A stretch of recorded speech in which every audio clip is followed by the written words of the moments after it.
I think it's important to keep in mind whenever we're using a rating scale to measure various attributes in children, validity is a key part of that rating scale. And built within the fact, we have a couple of self-checks to make sure that the information itself is valid.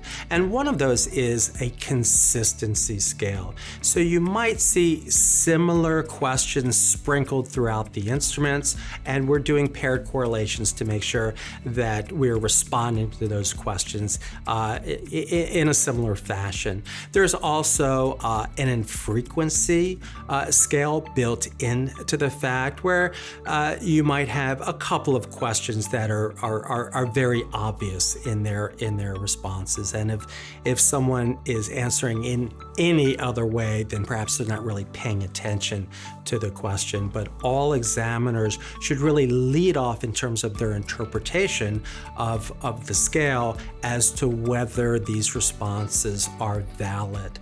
And then lastly, another way to help ensure validity, I think it's very important to use multiple measures and don't rely on just a single measure. If the student is in middle school, we do have the luxury of multiple teachers and using multiple scales. If the student is in elementary school, we don't always have that luxury, but it is very important to have a parent scale in addition to a teacher scale. And also with students over the age of 8, we strongly recommend the student self-report form as well.